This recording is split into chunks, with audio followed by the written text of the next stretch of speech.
مطبخ مصرية. النهاردة الجو حر موت، ففكرت نعمل شوية مشروبات تورور كده على القلب زي ما بيقولوا. حاجات ساقعة. هنبتدي أول حاجة وهي حاجة سهلة جدا، اللي هو الليمون بالنعناع. حبة نعناع أخضر كده حلوين، ملوش مقدار يعني أنا هعمل كده أهو أهو وليمونة شايله البذر بتاعها عشان ما يمررش. بس انا عايزه اقول معلومه، عصير الليمون ما يقعدش، عايز يتعمل ويتشرب على طول. حتى ساعات لما بروح كافيتيريا او حاجه ويعملوا لي ليمون بيبقى مر شويه، ببقى عارفه ان هو عنده بقاله فتره. فالعصير الليمون الاحسن، اصلا انا بحطه في التلاجة ويمرر، لازم هيمرر، لان القشر انا بضربه بالقشر عشان ما نكذبش على بعض ونقول لك لا مش هيمرر. هيقعد في التلاجة ساعتين 3 4 يمرر. اعمليه واشربيه فوري. اوكي، انا حطيت اهو فرعين نعناع وليمونه. انا هعمل المج ده بس. لو انتي هتزودي هتعملي المكيال كله، حطي ليمونه ونص او ليمونتين، او تعصري ليمونه ونص او تعصري ليمونه وتحطي ليمونه بقشرها، يعني تحطي ليمونه صحيحه وتعصري ليمونه، ما تحطيش الاربع تنصص. اوكي، وادي الميه.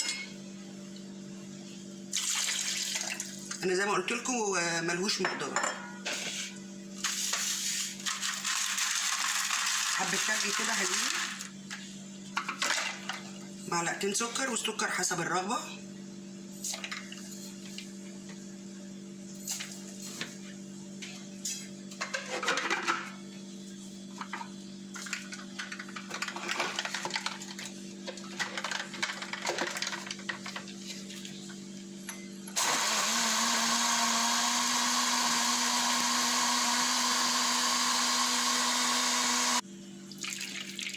اهو كده صفيناه،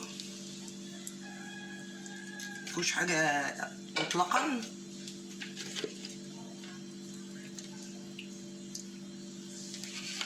هو بيصفي نفسه لانه هو خفيف. عايزه اقول حاجه معلومه، في بيعملوا العصير ده باللبن. انا ما جربتوش بصراحه، بس كان عندي واحده جارتي بتعمله باللبن وبتقول لي جميل. ليمون باللبن ازاي مش فاهمه.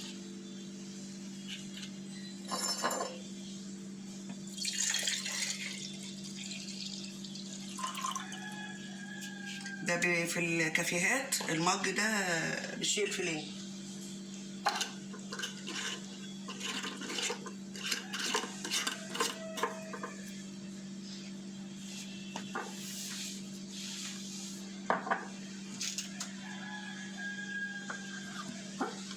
انا هدوق طبعا، ما حصلش. انا حاطه معلقتين سكر، سكره مظبوط جدا. دوق كده يا احمد. احمد عمال يشاور لي من ورا الكاميرا عايز. هعمل معاكم حاجه تانية،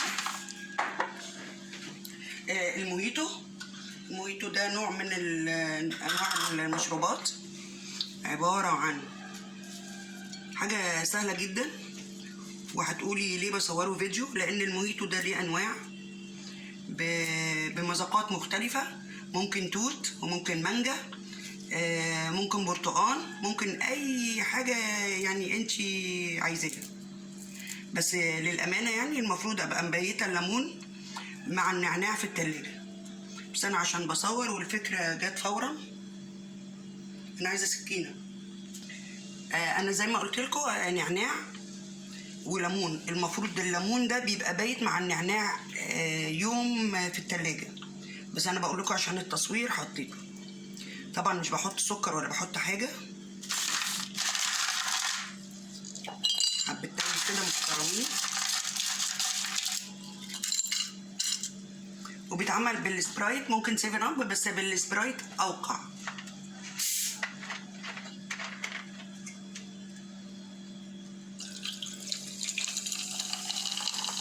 سامعين الصوت يا جماعه؟ حاجه كده ياه. حاجه بني هنا، دي قشره، لا ده العنقود.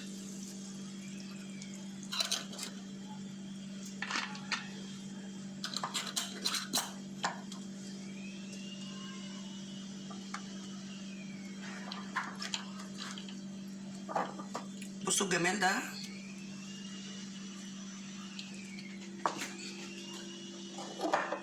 طب بس انا عايزه ادوق.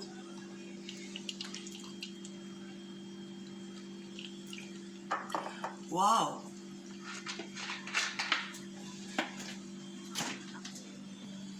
يلا بينا تالت وصفه اللي هو النسكافيه. طريقه بسيطه قوي بس شكلا وموضوع حلو. بكون اللي هي سريعه الذوبان، القهوه سريعه الذوبان. السكر حسب انت عايزه قد ايه. انا هحط معلقه. عايزه احط حبه ميه صغيرين. احط كده معلقه ميه. انا ما عنديش اللي هو المضرب بتاع بس طبعا انا عايزه بالمضرب ده وتكون في حاجه واسعه تستوعب. انا حاطه مش العينين، انا حاطه عين واحده. وهضرب كده بالراحه.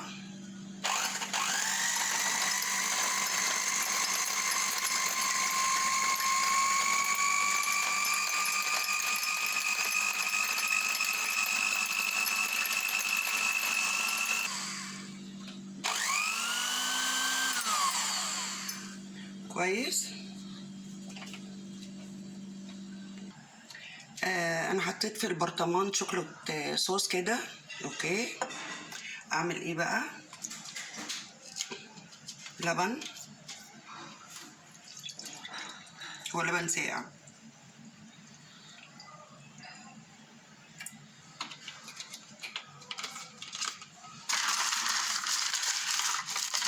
حبة تلج محترمين برضو.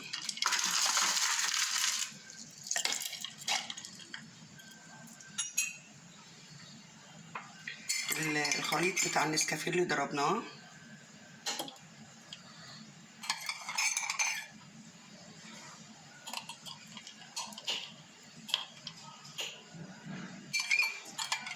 هو طبعا اللي هيشربه هيقلبه.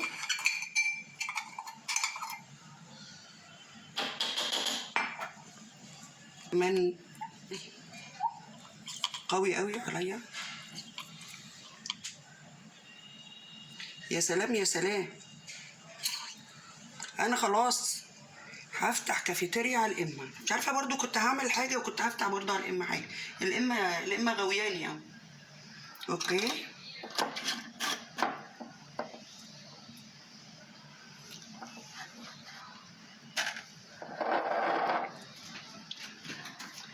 طبعا ده لازم هيتقلب لان السكر والنسكافيه كله يعني اللي هيشربه هيقلبه. هنعمل كمان مشروب لاتيه فرابيه. بس اغسل الخلاط وارجع لكم. هنعمل مع بعض المشروب الرابع الساقع اللي هو اللاتيه فرابيه. حاجة سهلة جدا وبنطلبها في الكافيتريات والكافيهات ب50 60 جنيه، وهي لو عملتيها كلها على بعضها ما تجيبش 10 جنيه. اوكي. مكوناتها ايه بقى؟ ايس كريم. انا هعمل ايس كريم شوكليت. وهم جابوا لي فانيليا وشوكليت، ما فيش مشكلة خالص. انا ما عنديش مشكلة. هي العلبة دي كفاية.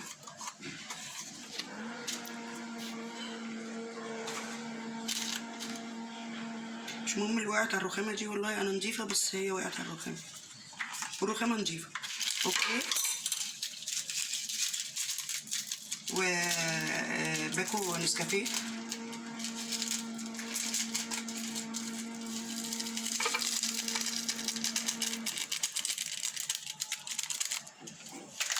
واتنين بوريو.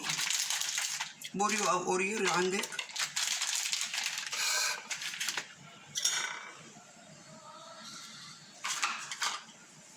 معلقتين سكر. السكر حسب الرغبة زي ما انت عايزة، ممكن ما تحطيش سكر.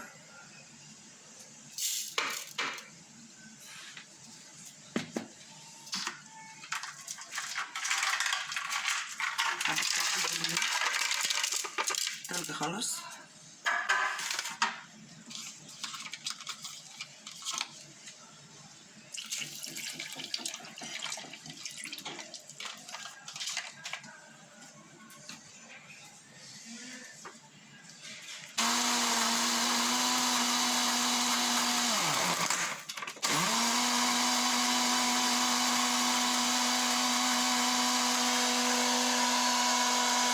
كلها مشروبات سهلة جدا وتتعمل مجرد ما يجيلك ضيف ويبقى عندك الادوات. اظن البيت فيه كل الادوات اللي انا جبتها في الفيديو.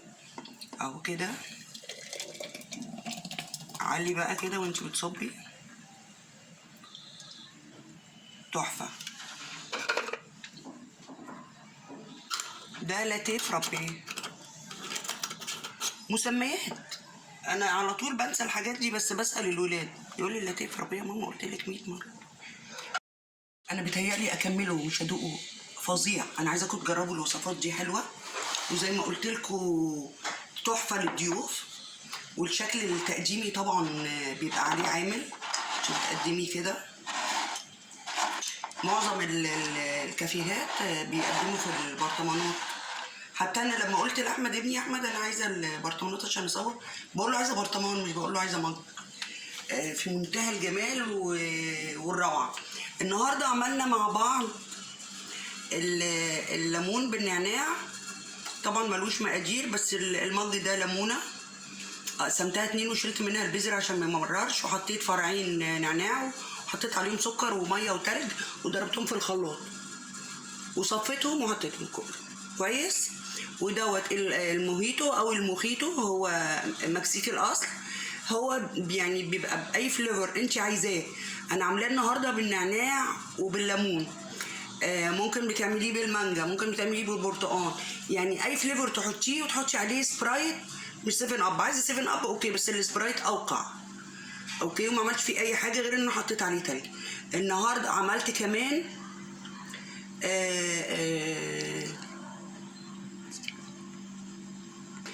كمان النسكافيه، وحطيت باكيت النسكافيه مع السكر ومع معلقه ميه وضربتها كويس جدا. وبعدين حطيت الشوكليت صوص في المج، وحطيت لبن وحطيت تلج وحطيت النسكافيه على الوش.